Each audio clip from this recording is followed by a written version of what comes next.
Perkenalkan, nama saya Imam Abdul Hakim dengan NIM 2406051110125.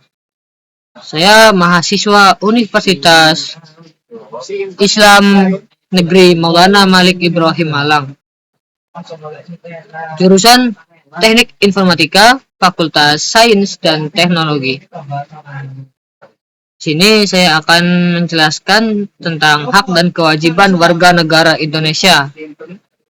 Ini tugas dari mata kuliah kewarganegaraan dengan dosen mengampu Muhkamil Zaman MPDI. Oke, jadi di sini ada daftar isi.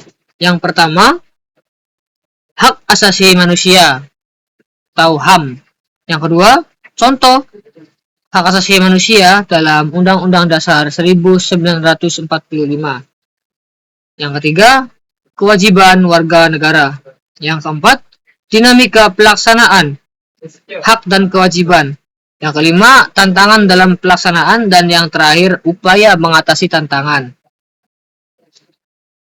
Nah, jadi setiap warga negara Indonesia itu memiliki hak dan kewajiban yang diatur dalam konstitusi. Yang kedua, ada hak dan kewajiban harus dijalankan secara seimbang, dan pemenuhan hak tidak boleh mengabaikan kewajiban. Begitu pula sebaliknya.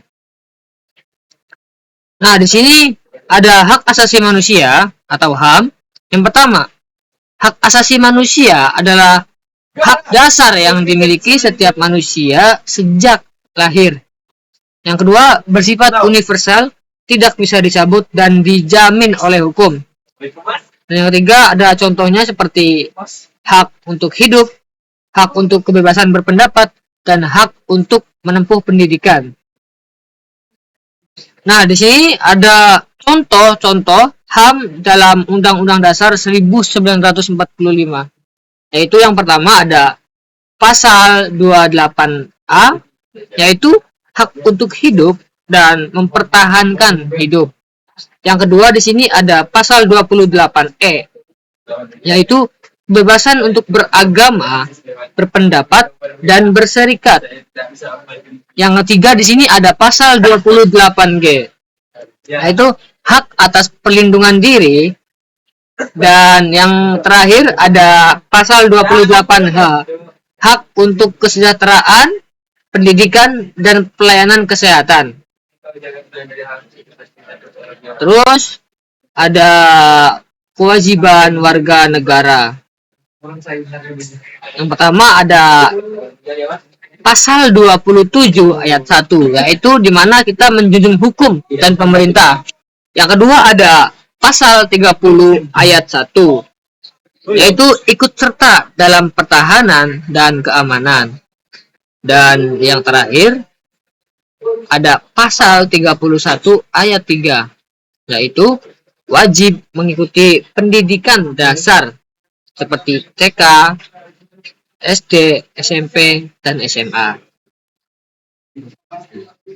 Dan di sini ada dinamika pelaksanaan hak dan kewajiban.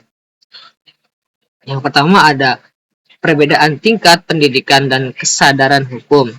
Yang kedua ada ketimpangan ekonomi dan sosial. Yang ketiga, masih adanya pelanggaran HAM di berbagai bidang. Dan yang terakhir, ada pengaruh politik dan kebijakan yang belum merata.